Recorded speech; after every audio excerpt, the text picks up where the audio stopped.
Our speaker is Roberta Fernandez, and Roberta is a board certified hypnotist. Ooh.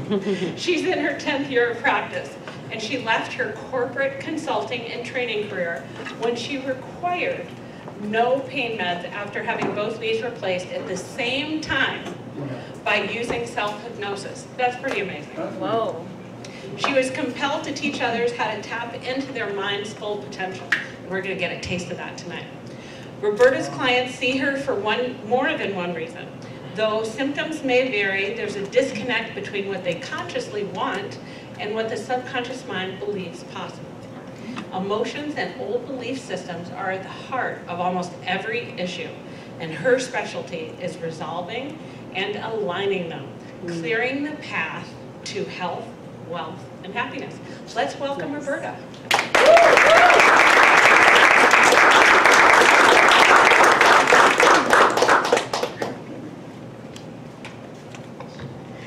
Hello, everybody. I'm going to apologize up front. This is the first time anybody's seeing this presentation, so I will be doing a little bit of this just to make sure I'm on the right side, okay?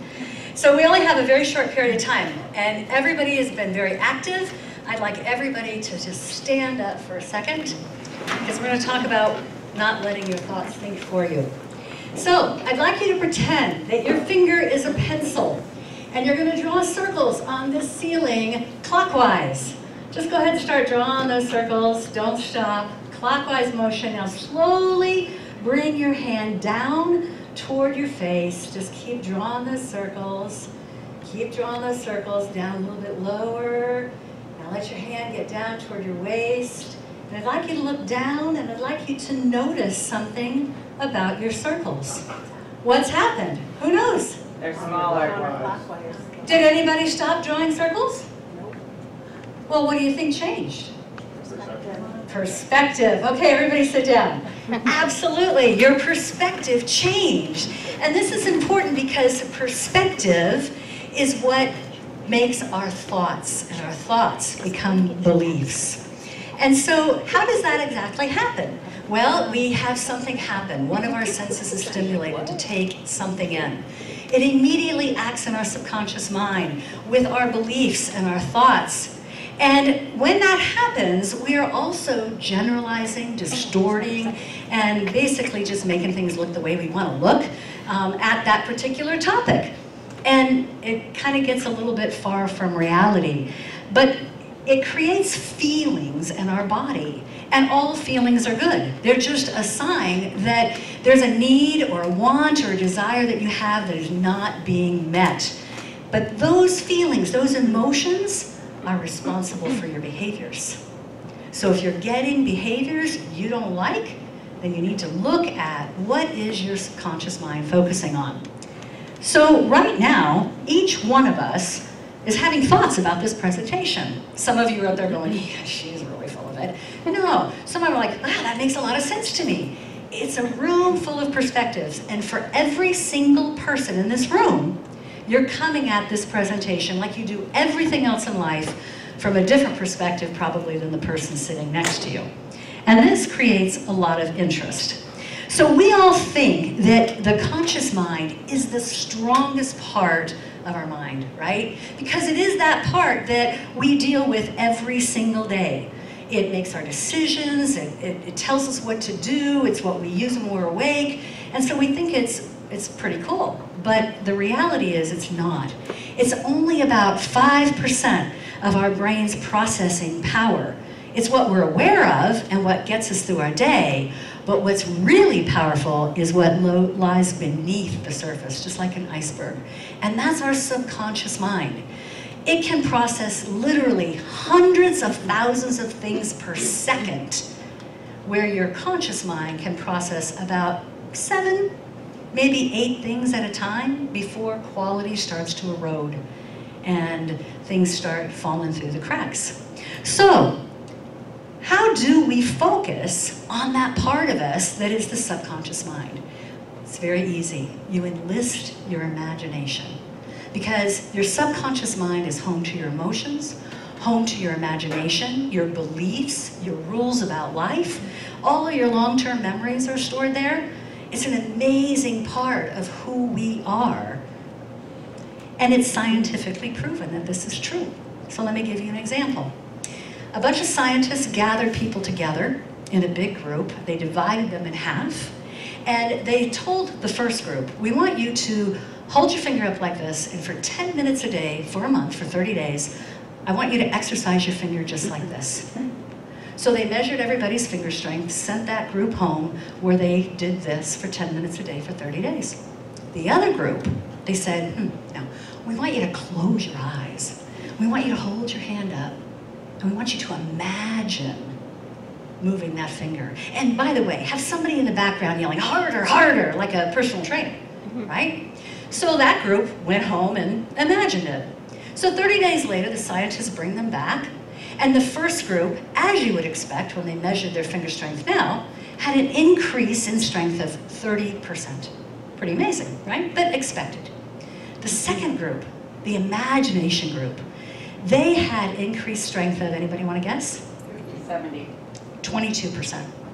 Yeah, not anymore. No, I can't make you a superhero. I really would like you to be able to lift 10 times what you think you can in a gym, but that's not possible. But think about it. They didn't ever move a muscle, so how does that work? Well, here's the thing. The brain cannot tell the difference between what's real and what's vividly imagined. So when you have a thought that your finger is moving, and you're investing some passion, that trainer's behind you yelling harder, harder, right? Your brain sends an impulse, an electrical impulse, our body's nothing but energy, down to the muscles in that finger, and there is value there. It strengthens. Every professional athlete knows this to be true because they've been using guided visualization for eons, right? So here's the takeaway. Your thoughts become things. They become things. You are all out there creating your own reality, so here's my advice. If you take away one thing from this meeting, choose them wisely. And why is that important? Because as a hypnotist, I can tell you that words are important. And I give suggestions to people, things that they want. But the most powerful suggestions are the ones that you are giving yourself. The thoughts that you are thinking. That most of the day, you're not even aware that you're thinking them. So my challenge to you is to try to become aware of what your thoughts are during the day. You know, they say that about 95% of the thoughts we have during the day are the same as the ones we had yesterday, and the day before, and the day before, and the day before. We hardly ever have a new thought. So everything in this subconscious mind is automated. It's nothing but a habit. And we are all in ways of habitually thinking that do not serve our best interest. So how do you, well, excuse me, we should make this the top priority in your life, obviously. So a lot of us think that we are dependent on external conditions. That, oh, there's nothing I can control here. That I can't control the chaos around me. The government's going to do what they're going to do, and this guy's going to do what they're going to do, and Amazon's going to deliver whenever the heck they want, right? But the fact of the matter is, think about everything that I said so far, it's our internal conditions that really shape our day, shape our thoughts, shape our life. Because those thoughts, remember those thoughts that come in from a stimulus, that we make judgments about or have opinions about or experiences about, that make us feel a certain way and those feelings drive our behaviors, it's all connected. And those thoughts that we're having create our own reality. So each one of us out there in this room of perspectives, I like to call it a sea of perspectives, you're part of that sea. It's kind of like the old philosopher said, you are the drop of water in the ocean and you are the ocean. So ponder that one for a little while. Probably too deep of a way to think this time of night, right? But it's worthwhile thinking about. So your thoughts shape your day. And the only way you can change them is to become aware of them. So Einstein said it perfectly. We cannot change. We cannot solve problems with the same level of thinking that got us into those problems to begin with. So here's the thing about problems. When we are in the problem and focused on the problem, we cannot possibly see the solution. It's a whole different level of energy. What you focus on expands, and the more you think about the problem, the more you are that problem. The more you stay stuck in that problem.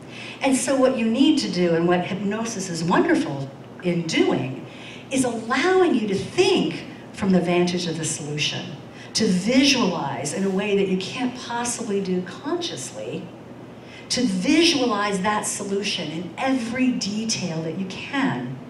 And then from the vantage point of the solution, you can look back and see how you got there. And it looks very different.